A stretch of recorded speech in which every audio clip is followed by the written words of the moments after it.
I never thought a 12-inch strip of heat cable would turn into a legal nightmare that would end with police cars in my driveway. But here we are. My name is James Patterson, and I bought my house in Meadowbrook Heights, Pennsylvania, 3 years ago.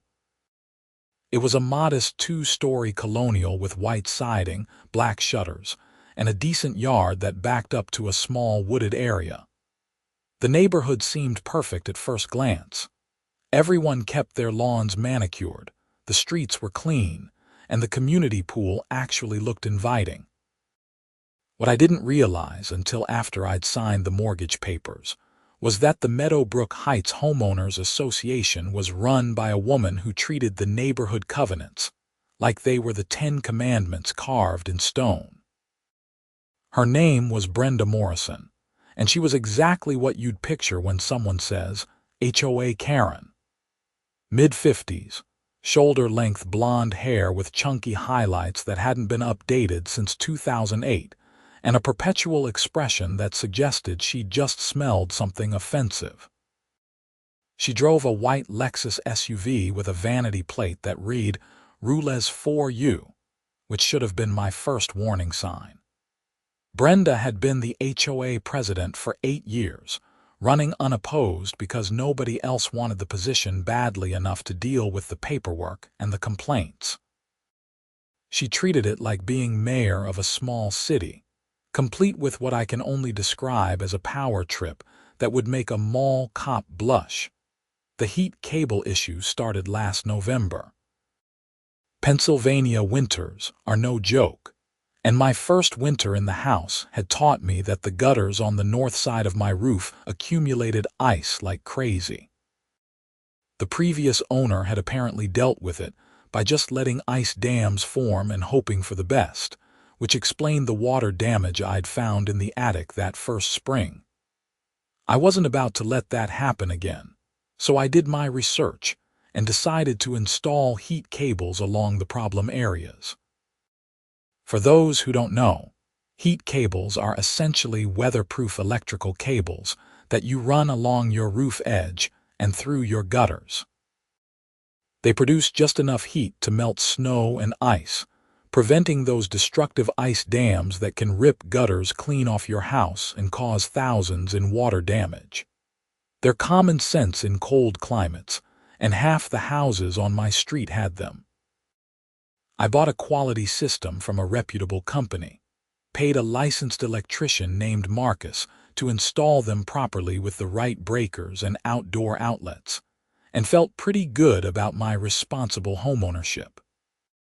The cables were barely visible, just thin black lines running along the edge of my roof. They blended in with the gutters and shingles. I wouldn't have thought twice about them if Brenda hadn't shown up at my door on a Saturday morning in late November, clutching her clipboard like it was a warrant for my arrest. "Mr. Patterson," she said, not even bothering with a greeting, "I need to discuss your recent exterior modifications." I was still in my pajama pants and a Penn State sweatshirt, holding a cup of coffee and trying to wake up. "I'm sorry, what? The cables on your roof. They're not approved." She tapped her pen against the clipboard. Section 7, Paragraph 3 of the HOA covenants clearly states that any exterior modifications must be submitted to the Architectural Review Committee for approval before installation. You failed to do so. I blinked at her, processing this. They're heat cables. They prevent ice dams. They're a safety feature. That may be, but they're also visible from the street, which makes them an exterior modification requiring approval. She pulled out a sheet from her clipboard and thrust it at me. "This is your formal notice. You have 14 days to submit a removal plan or you'll face fines." "Wait, hold on." I set my coffee down on the table by the door. "Other houses have heat cables. The Hendersons 3 doors down have them. The Kowalskis across the street have them. I can see them from here." Brenda's lips pressed into a thin line. "Those were installed before the current covenant revision of 2019. They're grandfathered in. Your installation is new and therefore subject to current regulations. So submit it for approval, I said. I'll fill out whatever form you need. The committee meets once a month. The next meeting is December 15th. However, I should inform you that visible roofline modifications are typically denied unless there's a documented structural necessity. Preventing ice dams is a structural necessity, I said, feeling my blood pressure starting to rise. I had water damage in my attic last year. I'm trying to prevent more damage. Then you should have submitted the documentation before installation. She pulled the notice back since I hadn't taken it and set it on my doormat instead. 14 days, Mr. Patterson. The fines start at $100 per day after that. She walked away before I could respond, her sensible heels clicking on my walkway. I stood there in my doorway, cold air pouring in, staring at this ridiculous notice and wondering what kind of nightmare I'd bought into. I called my neighbor Mike Henderson that afternoon. Mike was a retired postal worker in his 60s who'd lived in Meadowbrook Heights for over 20 years. He'd always been friendly, waving when I mowed my lawn and chatting about the Eagles whenever we ran into each other. "Yeah, Brenda's something else," he said when I explained the situation. "She sent me a violation notice once because my trash cans were visible from the street. They were at the curb on trash day. That's literally where they're supposed to be." "What did you do?" I asked. "Fought it. Went to a board meeting, explained that trash pickup requires trash cans to be at the curb, won on a technicality because the covenant didn't specifically address trash day." He chuckled. "She wasn't happy, but the other board members sided with me. Thing is, James, you gotta understand that Brenda treats this HOA like it's her personal fiefdom. Her husband's a lawyer, her kids are grown and gone, and this is what she does with her time. She's got nothing else going on, so she makes this her everything." "That's insane," I muttered. "That's HOA politics," Mike replied. "My advice? Submit the approval request, bring documentation about the water damage, bring photos, make your case. The board's not entirely unreasonable, it's just Brenda who's the problem." I took his advice. I spent the next week compiling everything I could think of. Photos of the attic water damage, receipts for the repairs I'd had to make, articles about ice dams and the damage they cause, information about heat cables and how they prevent expensive structural issues. I even got a letter from Marcus, the electrician, explaining that the installation met all safety codes and was a standard preventive measure in Pennsylvania. The December 15th meeting was held in the community center, a small building near the neighborhood entrance that also housed the pool equipment and the mailbox clusters. I arrived 15 minutes early with a folder full of documentation and a laptop ready to show photos. The board consisted of 5 people. Brenda as president, a nervous-looking guy named Tom Chen as vice president, a woman named Patricia Gardner as secretary, and 2 at-large members named Robert Fuller and Susan Kowalski. The meeting covered the usual boring stuff first: budget discussions, pool maintenance schedules for the upcoming summer, a complaint about someone's dog barking. Finally, 45 minutes in, Brenda got to my item. "Next, we have a violation appeal from James Patterson regarding unauthorized heat cables," she said in a tone that suggested I'd painted my house hot pink. "Mr. Patterson, you have 5 minutes to present your case."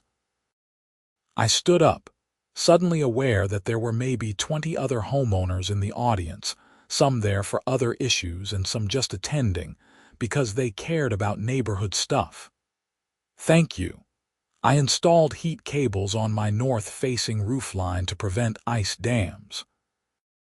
I have documentation here showing water damage from last winter, repair costs, and information about why heat cables are a necessary preventive measure." I passed out copies of my documentation to the board members. Brenda barely glanced at hers. "The issue isn't whether they're useful," she said. "The issue is that you didn't get approval before installation." "I understand that, and I apologize for the oversight," I said, trying to keep my voice level. "I'm new to HOA procedures, but I'm here now, requesting retroactive approval.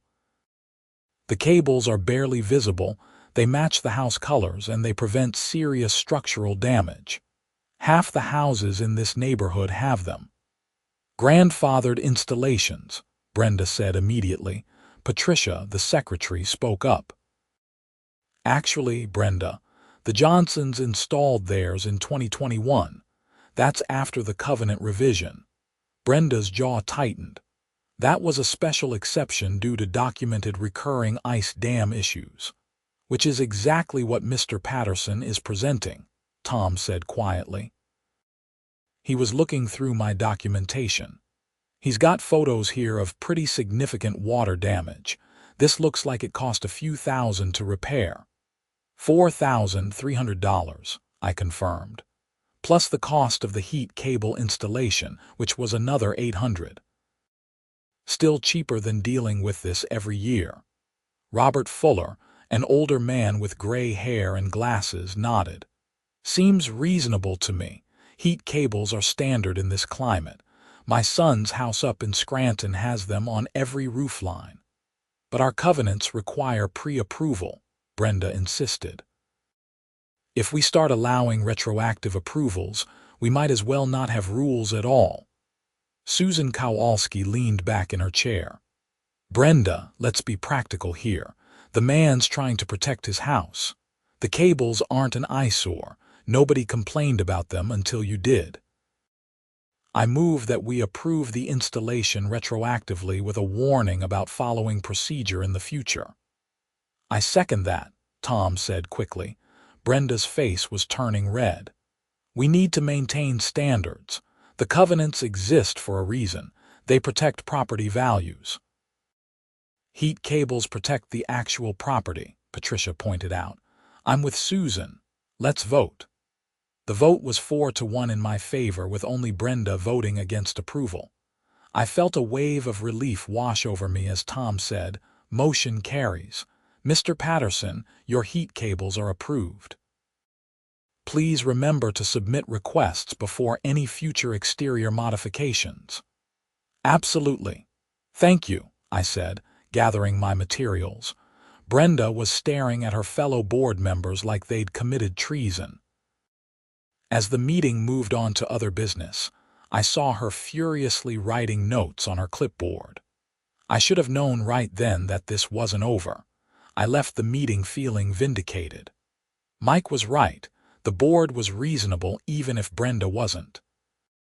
I went home, checked my heat cables to make sure everything was working properly, and pretty much forgot about the whole thing as the holidays approached. Christmas came and went. New Year's passed. January brought the kind of cold that makes you question why anyone lives in the Northeast.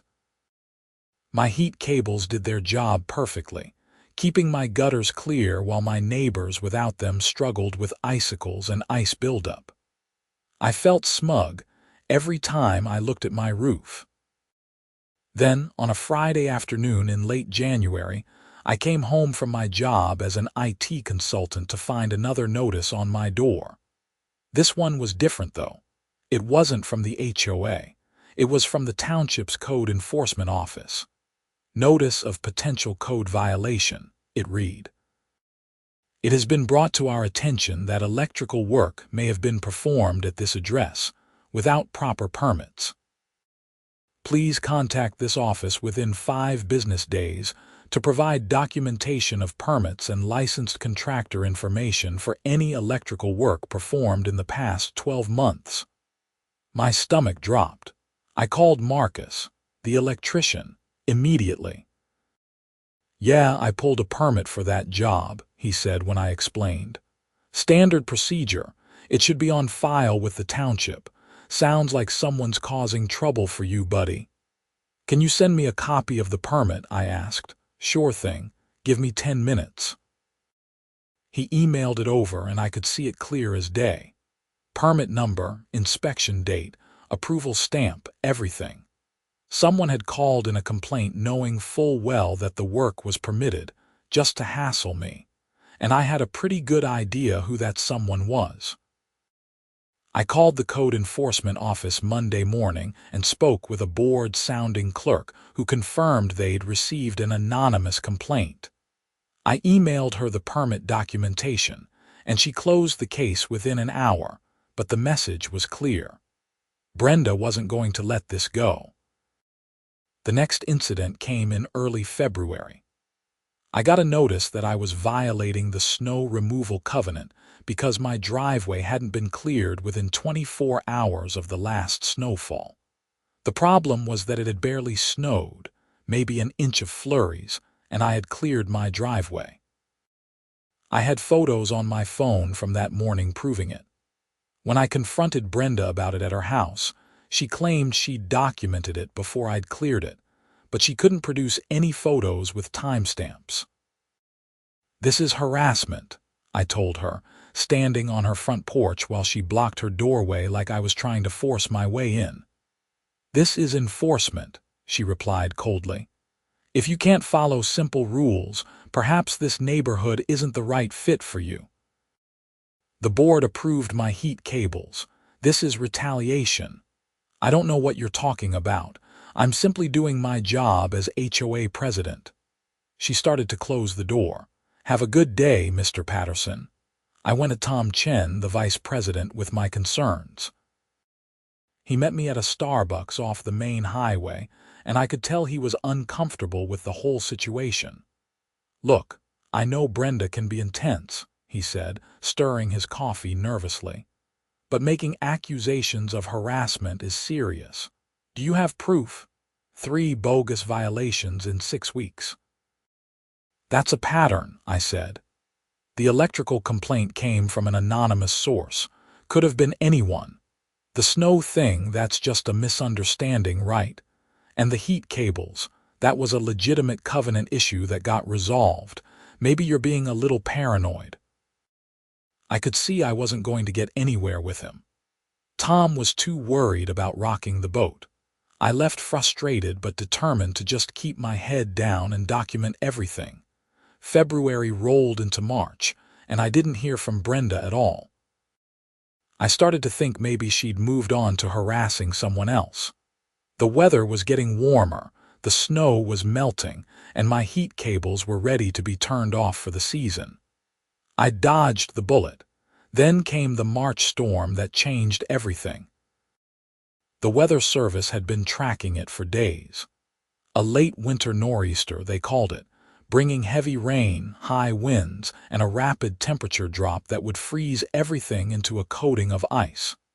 They predicted wind gusts up to 60 miles per hour. Everyone in the neighborhood was preparing, bringing in patio furniture and securing anything that might blow away. I made sure my heat cables were on and functioning.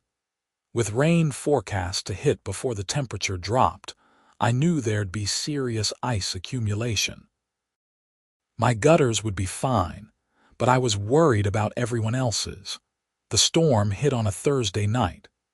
Rain started around 8 in the evening, heavy sheets of it that overwhelmed the gutters and created waterfalls off everyone's roofs.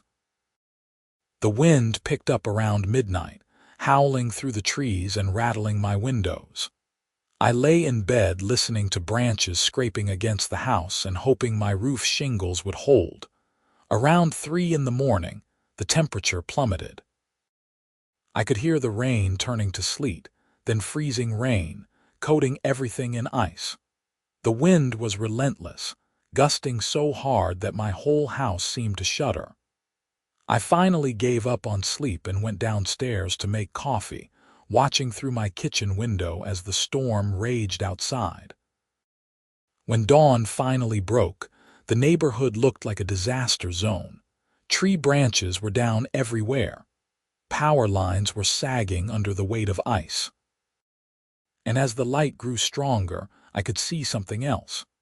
Gutters hanging loose from houses, some ripped completely off and dangling by a single bracket, others crushed under the weight of ice that had formed when the rain froze solid in the channels. My gutters were fine. The heat cables had kept them clear, the water had drained properly, and there was minimal ice buildup. But my neighbors weren't so lucky. The Hendersons' gutters were sagging badly. The Kowalskis had lost a whole section on their front corner. And Brenda Morrison's house, 3 streets over, well, that was the worst of all. I didn't see it myself until later that morning when I walked around the neighborhood assessing damage. Brenda's house was a large colonial with complex rooflines and decorative gutters. Every single section of gutter on the north and east sides of her house was either hanging loose or completely torn off. The ice buildup must have been massive. One section of gutter had fallen and taken out a decorative shrub. Another had crashed through the lattice work around her front porch. It was catastrophic, and here's the thing I had noticed before but never really thought about. Brenda's house didn't have heat cables. I'd actually looked specifically because I was curious. And despite being one of the larger, more expensive houses in the neighborhood, despite her position as the HOA president who supposedly cared so much about property values and maintenance, she'd never installed them. Whether it was because she thought they were ugly or because she was cheap, I didn't know. But the result was clear. I stood there on the sidewalk, looking at the destruction, and I'm not going to lie, I felt a sense of vindication. Maybe that makes me petty, but after months of harassment over the very thing that had saved my house from this exact damage, I couldn't help but feel like the universe had provided some poetic justice.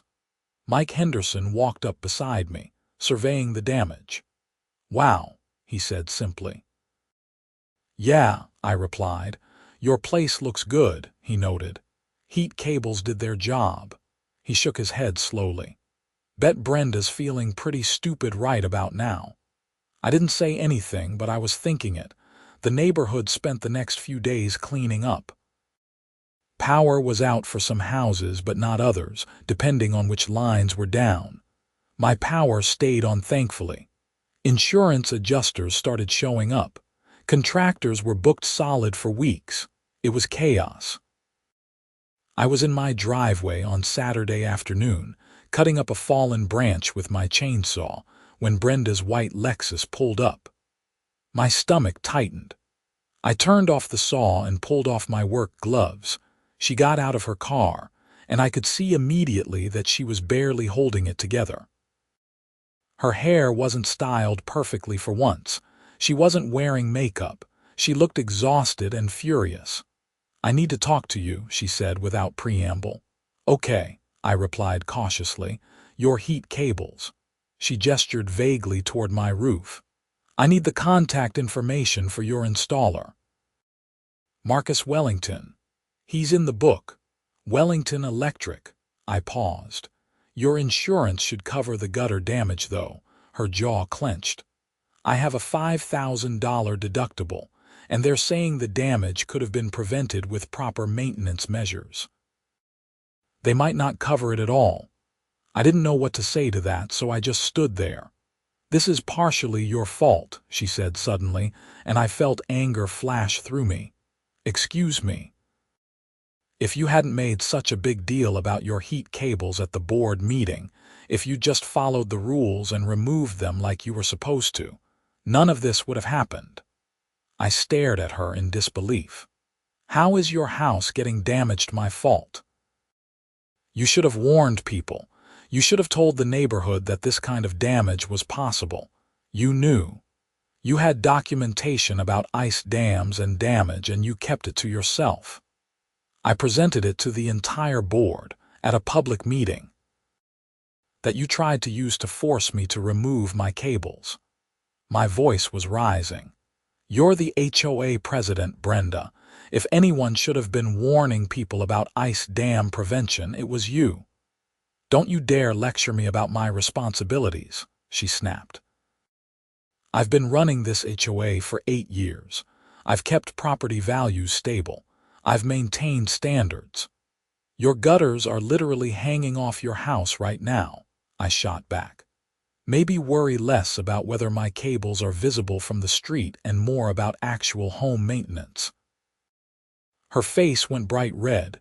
You're going to regret talking to me like that. Is that a threat? It's a promise. She got back in her Lexus and peeled out, leaving rubber marks on the street. Mike Henderson had come out of his house during the argument. That woman is unhinged, he said. Tell me about it, I muttered. The next week, things escalated in a way I never could have predicted.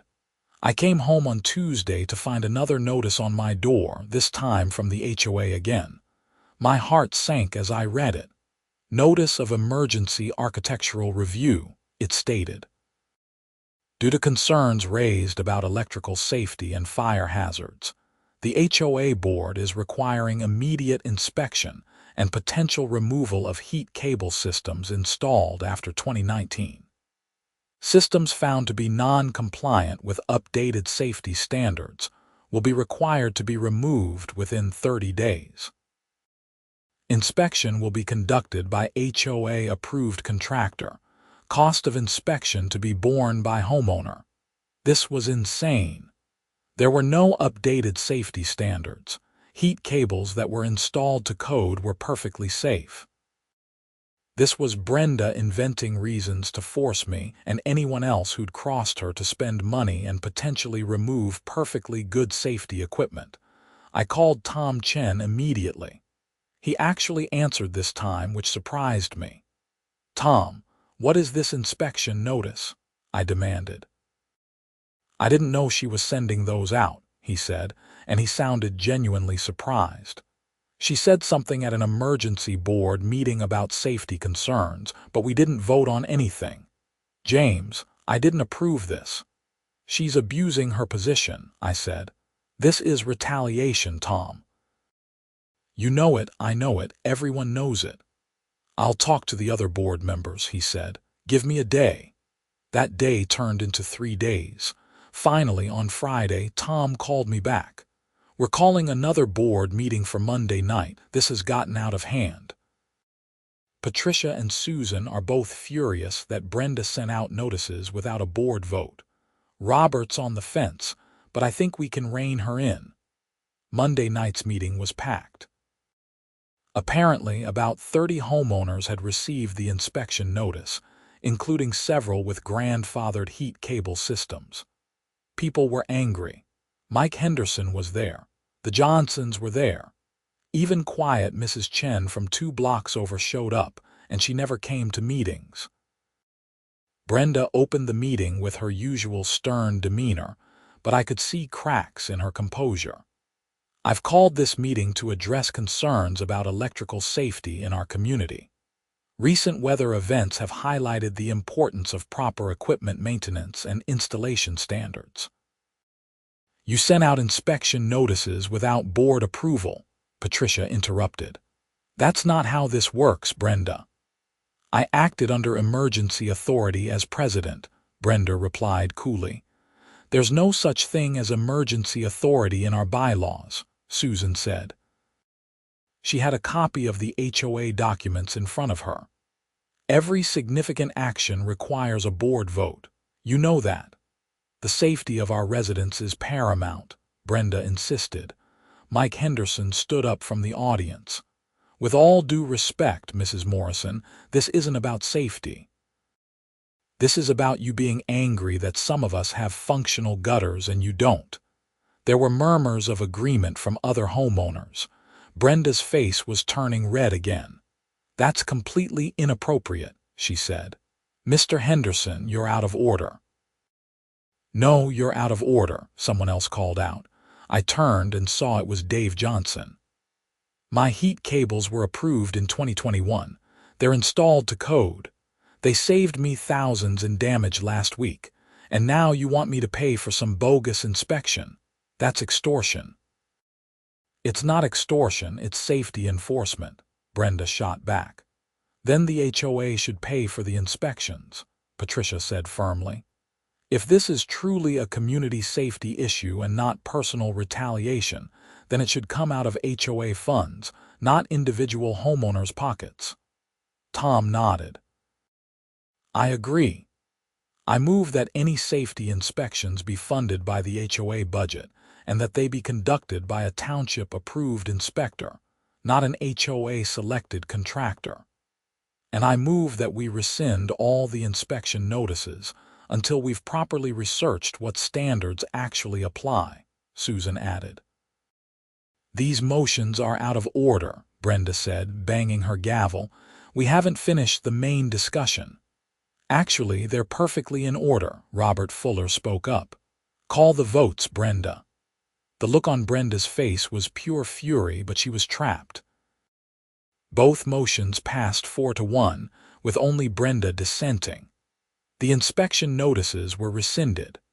The meeting dissolved into smaller discussions, with homeowners gathering in groups to talk about what had just happened. I could hear the word recall being thrown around. I was talking with Mike and Tom when Brenda packed up her materials and headed for the door. She paused when she passed me, leaning in close enough that only I could hear. "You've made an enemy," she hissed. "You think you've won, but this is far from over." She left before I could respond. Tom had heard her, though, and he shook his head. "That woman needs to step down before she gets the HOA sued." "Can that happen?" I asked. "If she keeps acting outside her authority?" "Absolutely. Homeowners can sue the HOA for improper enforcement. And if it's determined that she was acting maliciously, she could be personally liable." He rubbed his face tiredly. "I'm going to talk to the board about a vote of no confidence. This is too much." Over the next week, the neighborhood was buzzing with gossip. I heard through the grapevine that Patricia had started collecting signatures for a petition to remove Brenda as president. Apparently, it wasn't hard to get people on board. Years of nitpicky enforcement and petty violations had left a lot of homeowners frustrated with her leadership. The heat cable inspection fiasco was just the final straw. I was trying to stay out of it at this point. I'd become inadvertently the face of anti-Brenda sentiment, which wasn't a position I wanted. I just wanted to live in my house peacefully without constant harassment. But Brenda apparently wasn't done with me yet. On a Wednesday evening in late March, I was working from home when I heard a loud crash from outside. I ran to the window and saw a township truck in my driveway and 2 workers in reflective vests looking at something on the ground near my electrical panel. My stomach dropped as I rushed outside. "What's going on?" I called out. One of the workers, a heavy-set guy with a beard, turned to me. "You the homeowner?" "Yes, James Patterson." "What happened?" "We got a call about an electrical hazard at this address. Exposed wiring, potential fire risk. We were checking your external panel and the conduit here, and this whole section just pulled away from the wall." He pointed to where, indeed, the conduit running from my meter to the panel had come loose from the mounting brackets. My mind was racing. "That was fine yesterday. I was just out here yesterday." The other worker, younger and cleaner cut, was examining the brackets. "These screws are barely in." "Look." He wiggled one and it came completely out of the wall. "These weren't installed right, or someone messed with them." "Someone called in a complaint?" I asked carefully. "Anonymous call, yeah. Said there was exposed wiring that looked dangerous." The bearded guy shrugged. "Turned out to be wrong about the exposed wiring, but this conduit needs to be resecured before we can sign off that everything's safe." I called Marcus again, and he came out within an hour.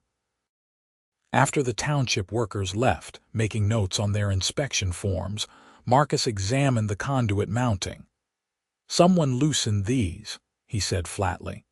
"These are lag bolts into solid wall studs. They don't just come loose, and they definitely don't back themselves out like this. Someone used a socket wrench on these, probably last night or this morning." "Are you serious?" My hands were shaking. I was so angry. Dead serious. Look at the bolt heads. See those fresh scratches?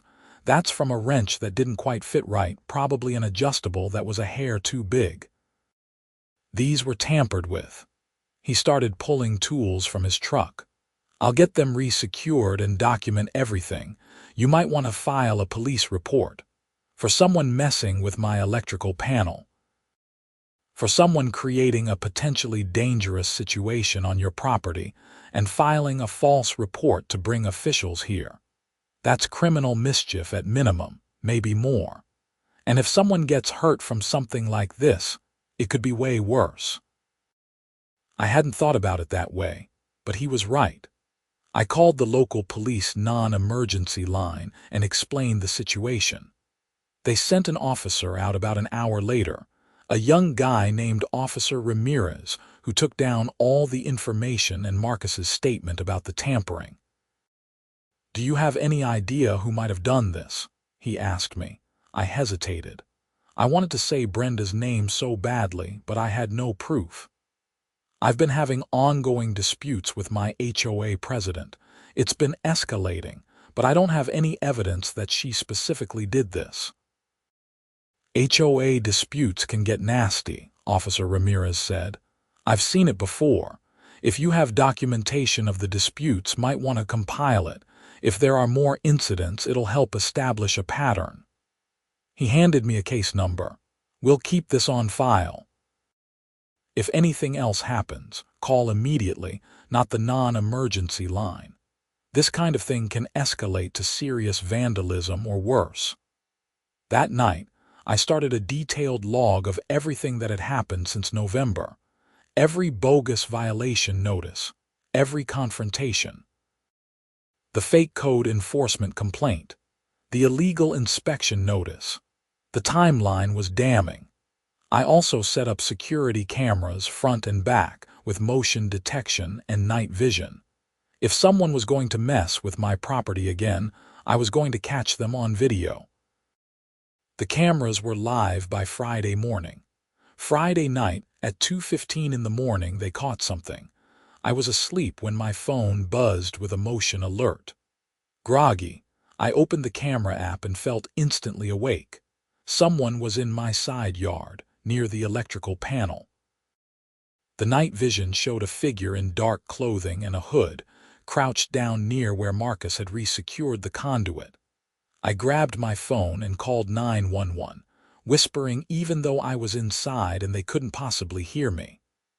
"Someone's on my property, tampering with my electrical panel. I have them on camera right now." The dispatcher kept me on the line while officers were dispatched. I watched through the camera as the figure worked at something for about 30 seconds, then suddenly froze. They must have heard the sirens. The figure bolted, running through my side yard toward the back and disappearing into the darkness. 2 police cars arrived within 3 minutes. I met them outside with my phone, showing them the video. The figure's face wasn't visible because of the hood, but their build and clothing were clear. "That's definitely someone tampering with your equipment," one officer said. "We'll check the area, but they're probably long gone." They searched the neighborhood but didn't find anyone. However, when they examined my electrical panel, they found something interesting. Someone had been trying to cut through the conduit with a hacksaw. There were fresh metal shavings on the ground and visible saw marks in the metal conduit, though they hadn't managed to cut all the way through before fleeing. "This is serious," the officer told me. His nameplate read Sergeant Davidson. "Cutting through electrical conduit, especially with live power, is incredibly dangerous. If they'd succeeded, you could have had exposed live wires. Anyone touching them could be killed." "So this is attempted vandalism?" I asked. "At minimum. Possibly reckless endangerment. We'll need a copy of that video." He looked at me seriously. "Do you have any idea who would want to do this?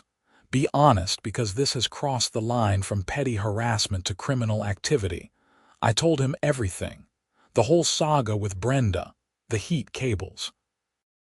The storm damage, the inspection notices, the previous tampering incident. He took notes the entire time. And you think it's this HOA president? He asked. I don't know for sure, but the pattern fits, and she specifically threatened me at the last board meeting. Other people heard it. We'll follow up on this. In the meantime, keep your cameras running and call immediately if anything else happens. He paused. You might also want to consider a restraining order if the harassment continues. The police took the camera footage and filed a formal report. I didn't hear anything for a few days, and I was starting to think maybe they'd just written it off as impossible to solve when Sergeant Davidson called me on Tuesday afternoon. Mr. Patterson, we've been investigating your case. The footage you provided was very helpful. We were able to enhance some frames and identify several distinctive features of the suspect, including specific Nike shoes and a jacket. We also pulled traffic camera footage from the intersection near your neighborhood entrance and saw a vehicle leaving the area around 2:20 that morning that caught our interest. Okay, I said, not sure where this was going. The vehicle was a white Lexus SUV. We ran the plates. It's registered to Brenda Morrison. He let that sink in. Now, that's not proof by itself. But combined with the pattern of harassment you documented and the timeline, it gave us enough for a judge to approve a warrant to search her vehicle and check her home for items matching what the suspect was wearing. My heart was pounding. Did you find anything? We executed the warrant this morning. Mrs. Morrison had a pair of Nike shoes in her garage that appear to match the ones in your video. She also had a dark hooded jacket with what appear to be metal shavings on the sleeve. We've sent both items to the lab for analysis. Additionally, we found a hacksaw in her garage with fresh metal shavings on the blade that appear consistent with the cut marks on your conduit. I couldn't believe what I was hearing. So she actually did it. She actually came to my house and tried to cut through my electrical conduit. The evidence strongly suggests that, yes, Mrs. Morrison has been arrested and charged with criminal mischief, criminal trespass, and reckless endangerment. She's being arraigned this afternoon. Holy hell, I breathed. I wanted to let you know personally since you've been very cooperative, and your documentation was essential to building this case. You may be called to testify if it goes to trial. But I wanted to also let you know that you should be safe now. She's been released on bail with conditions that include staying away from your property and having no contact with you. After I hung up, I just sat there in shock for a long time. Brenda Morrison, HOA president and self-appointed guardian of neighborhood standards, had been arrested for literally trying to sabotage my house's electrical system. The woman who'd harassed me for months over heat cables had been willing to create a genuinely dangerous situation out of nothing but spite. The neighborhood found out within hours. Small communities being what they are, the news spread like wildfire. My phone started blowing up with texts and calls from neighbors. Mike Henderson came over that evening with a 6-pack of beer. I heard, he said simply, handing me a bottle. That's absolutely insane. I still can't quite process it, I admitted. We sat on my back deck, the spring evening finally warm enough to be outside comfortably. I mean, I knew she was unreasonable and vindictive, but this is actual criminal behavior. Power corrupts, Mike said. She'd been running that HOA unopposed for so long, treating it like her personal kingdom, that she genuinely thought she was above the rules. When you challenged her and won, she couldn't handle it. She could have killed someone, I said quietly. If those wires had been cut through and someone touched them, or if it had caused a fire. Mike nodded grimly. Yeah, she crossed a line from being a pain in the rear to being actually dangerous. He took a sip of his beer.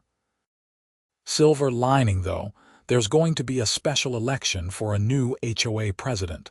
I'm thinking of running." "You should," I said. "You'd be great at it. Someone needs to bring some sanity back to this neighborhood. Brenda's legacy is going to be a cautionary tale for years to come." Over the next few weeks, things slowly returned to normal, or at least a new version of normal. The HOA board officially suspended Brenda pending the outcome of her criminal case and appointed Tom Chen as interim president.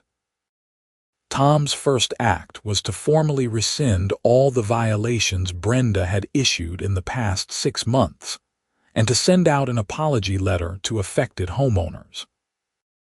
Patricia Gardner started organizing community meetings to discuss reforming the HOA procedures to prevent this kind of abuse from happening again. They were talking about term limits for the president position, requirements for board votes on all enforcement actions, and an appeals process that didn't go through the president. The local newspaper picked up the story, running a piece titled "HOA President Arrested in Escalating Neighborhood Dispute."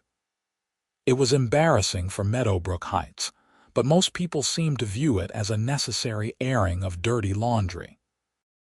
Better to acknowledge the problem and fix it than to pretend everything was fine. Brenda's criminal case moved through the system slowly, as these things do. Her lawyer tried to get the charges reduced, arguing that she was under extreme stress and had acted out of character. The prosecutor wasn't having it, pointing to the months-long pattern of harassment and the premeditated nature of the nighttime vandalism attempt. The evidence was pretty overwhelming. The shoes and jacket matched the video, the metal shavings on her hacksaw matched the composition of my conduit, and the traffic camera footage placed her vehicle leaving my neighborhood minutes after the incident. In June, she accepted a plea deal. She pled guilty to criminal mischief and reckless endangerment in exchange for the trespass charge being dropped. She was sentenced to 2 years of probation, 300 hours of community service, mandatory anger management classes, and ordered to pay restitution for all the costs I'd incurred related to the incidents. The security cameras, the additional electrical work, and my legal consultation fees. It came out to just over $4,000. She was also permanently banned from holding any position on the Meadowbrook Heights HOA board. The day her sentence was handed down, I got an email from her lawyer with a formal apology letter. It was clearly written by the lawyer, full of legal language about accepting responsibility and expressing remorse. It didn't feel genuine, but honestly, I didn't care. I just wanted it to be over. Mike won the special election for HOA president in July, running on a platform of common sense enforcement and community cooperation. His first board meeting had record attendance, and his first major initiative was to actually encourage homeowners to install heat cables before the next winter, with the HOA negotiating a group discount with Marcus Wellington's electrical company. "Learn from mistakes," Mike said at the meeting. "We all saw what happened last winter. Let's be proactive instead of reactive." The motion passed unanimously. Within a month, 15 more houses in Meadowbrook Heights had heat cable systems installed. Marcus was so busy he had to hire an additional electrician to help with all the work. I ran into Brenda once in late August at the grocery store. We turned down the same aisle and found ourselves face to face. She looked different, older, smaller somehow, without the armor of her HOA president authority. She wore yoga pants and an oversized t-shirt, her hair in a messy ponytail, no makeup. She looked tired. For a moment we just stared at each other. I waited for her to say something cruel or for that familiar anger to flash in her eyes.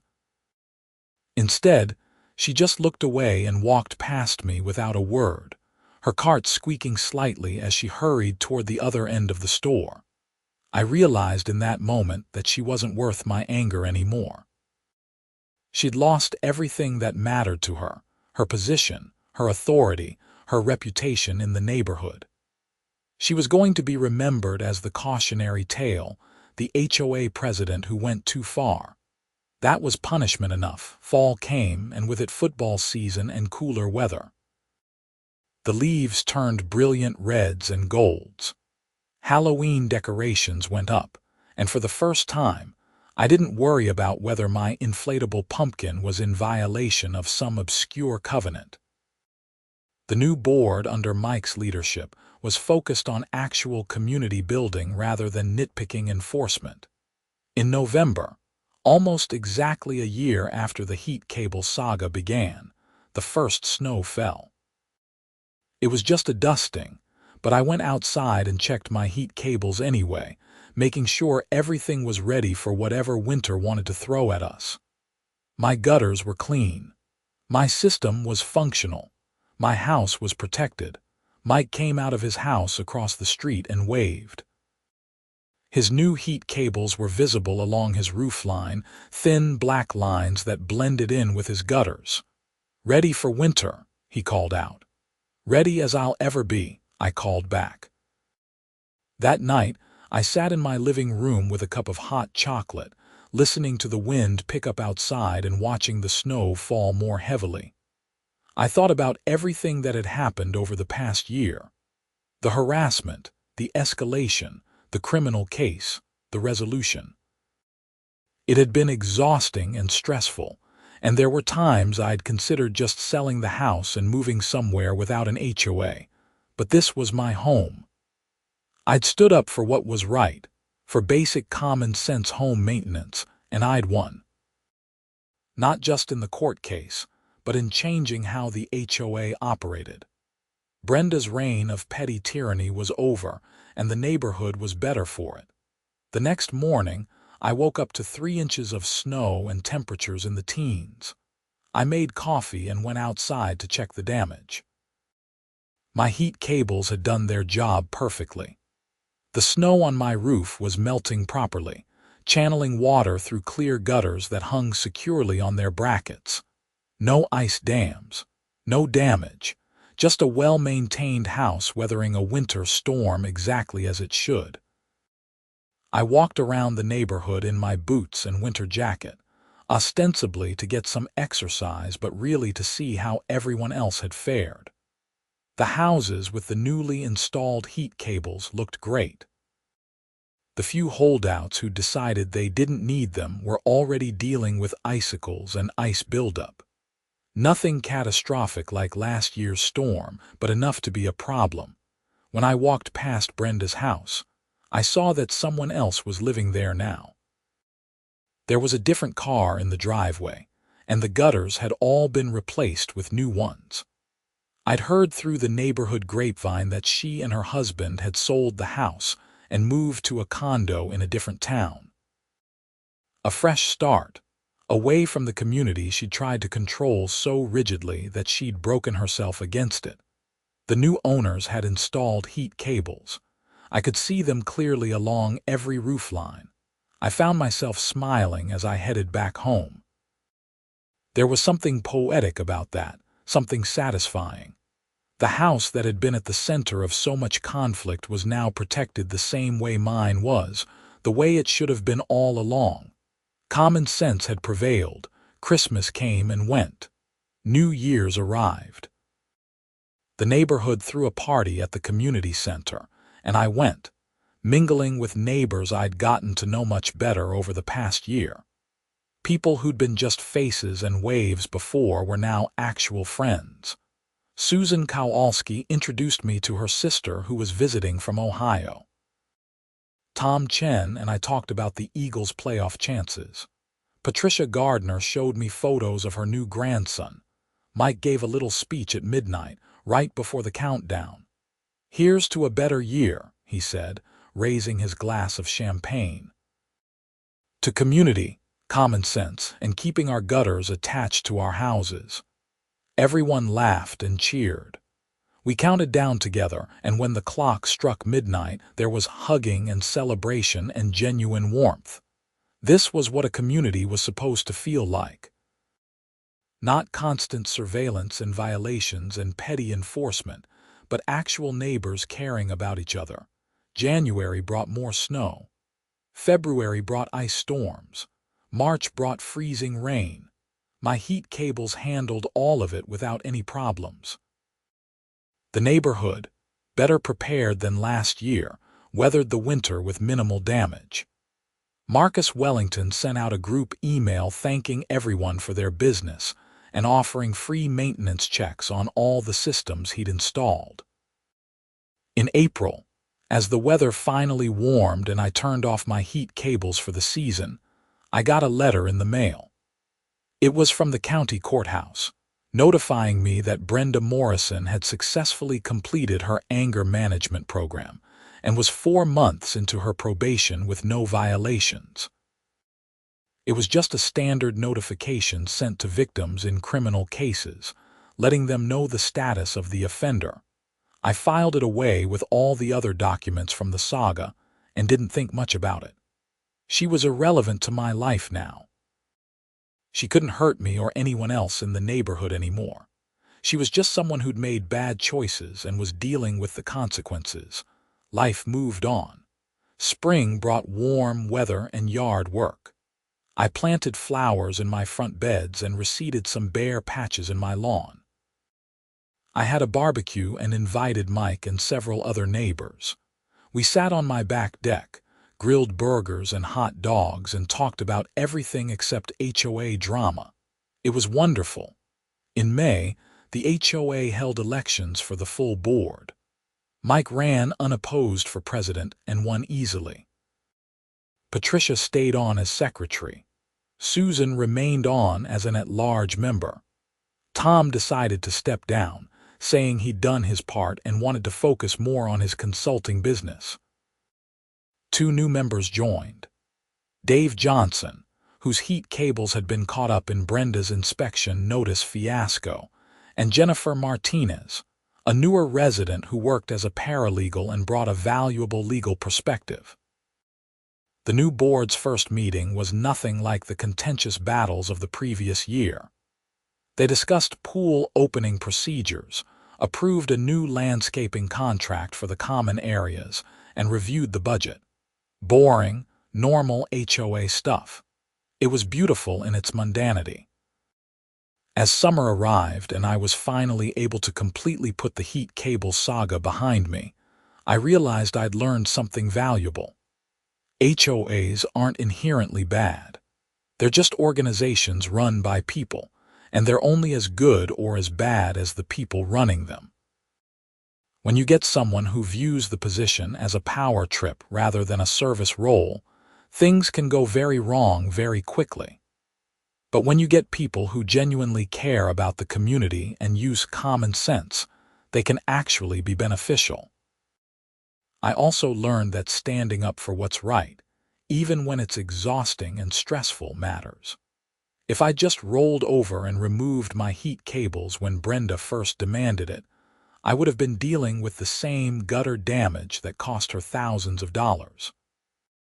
More importantly, she would have continued her petty tyranny unchecked, making life miserable for everyone in the neighborhood.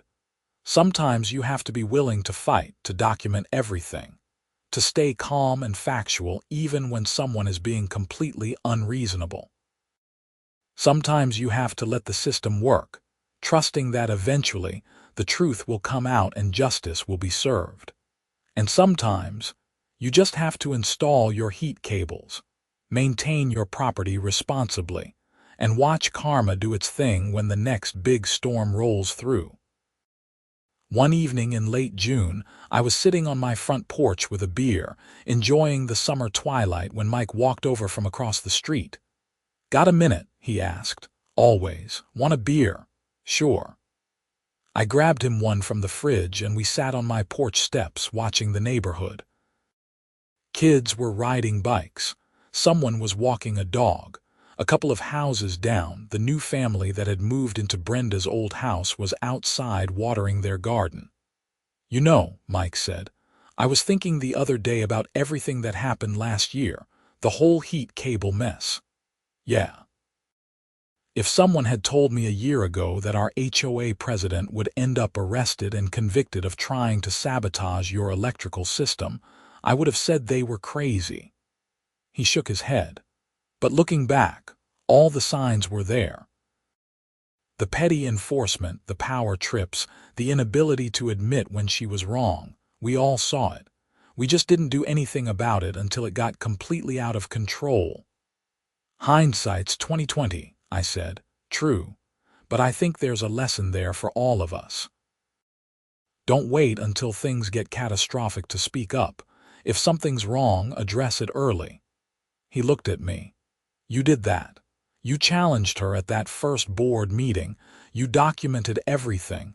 You didn't just accept her harassment. And yeah, it escalated, but ultimately it got her removed from power before she could hurt anyone else. I didn't really have a choice, I said. I wasn't going to let my house get damaged just because she had a power complex. A lot of people would have. A lot of people did for years.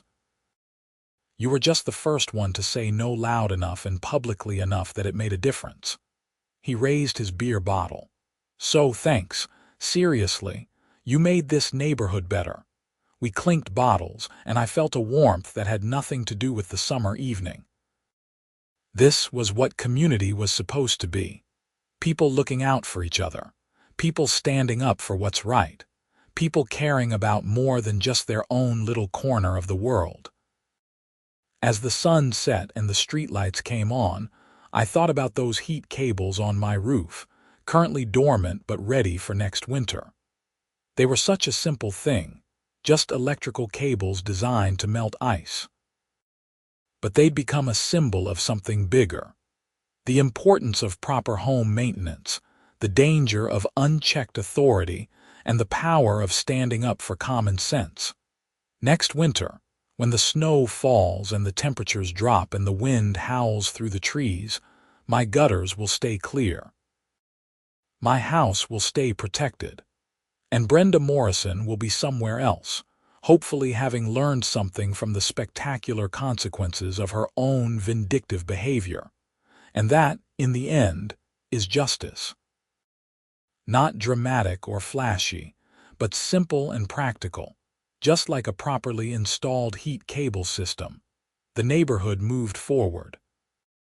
Meadowbrook Heights became known not as the place where the crazy HOA president got arrested, but as a community that had faced a problem, dealt with it, and emerged stronger. Property values actually increased slightly, maybe because of the improved management, maybe just because the market was good. Either way, it was a far cry from Brenda's constant warnings that any deviation from her strict enforcement would destroy everyone's home values. As for me, I continued living in my house, maintaining it properly, following reasonable rules and ignoring unreasonable ones. I became more involved in the community, attending board meetings occasionally and actually getting to know my neighbors as people rather than just faces I waved to. And every time I looked up at my roofline and saw those thin black heat cables running along the gutters, I smiled. They'd saved me thousands in damage, yes. But more than that, they'd been the catalyst for positive change in an entire community. Not bad for some strips of heated wire. The story could have ended much worse. Brenda could have succeeded in her vandalism and caused serious injury or death. The HOA could have continued its dysfunction, driving good people out of the neighborhood. I could have given up and moved away, leaving the problem for someone else to deal with.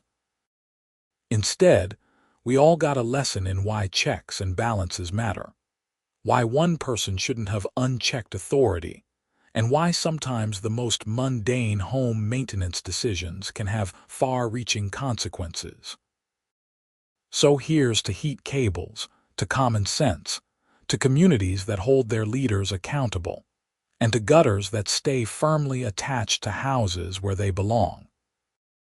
May my gutters remain ice-free, my electrical system remain safe, and my HOA remain focused on actual community service rather than petty tyranny.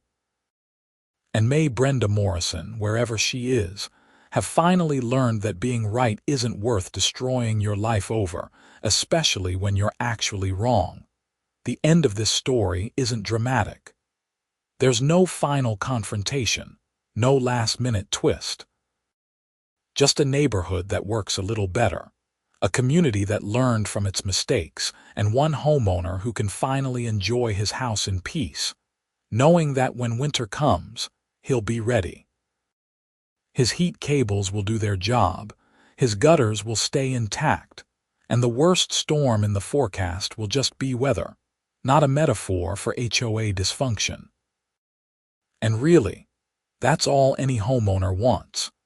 To maintain their property properly, to live in peace, and to not have to worry that the person in charge of the neighborhood association might show up in the middle of the night with a hacksaw. It's been almost 2 full years now since that first notice appeared on my door, demanding I remove my heat cables. 2 years of drama, conflict, resolution, and ultimately positive change. The neighborhood is better. The HOA is healthier. And my house remains well maintained and protected, just as it should be. Sometimes I wonder what would have happened if I just removed the cables like Brenda initially demanded. My gutters probably would have suffered the same fate as hers in that March storm. I would have spent thousands on repairs, and Brenda would still be HOA president, still harassing people over trivial violations, still treating the neighborhood like her personal fiefdom. But I didn't remove them. I stood my ground, made my case, and let the chips fall where they may. And while the consequences were more dramatic than anyone could have predicted, the end result was positive for everyone involved. Well, everyone except Brenda, but she brought that on herself. As I finish writing this, it's late summer, almost time for another winter preparation season. Soon I'll be cleaning my gutters, checking my heat cables for any wear or damage, and making sure everything's ready for whatever weather comes our way. It's just routine home maintenance now, not a source of conflict or stress. Mike's already sent out a reminder email to the neighborhood about winter preparation, including information about heat cable maintenance and suggestions for other weatherproofing measures. It's exactly the kind of helpful, practical communication an HOA should provide. The community center is planning a winterization workshop in October, where Marcus Wellington will give a presentation on proper heat cable installation and maintenance. There's already a good list of sign-ups. People learned from last year's storm and from the dramatic saga that preceded it. Life goes on. Seasons change. Snow will fall and ice will form and spring will eventually return. And through it all, my heat cables will be there, doing their simple job of keeping water flowing and gutters intact. It's not the most exciting ending to a story. But for a homeowner who just wants to protect his investment and live in peace, it's exactly the right one.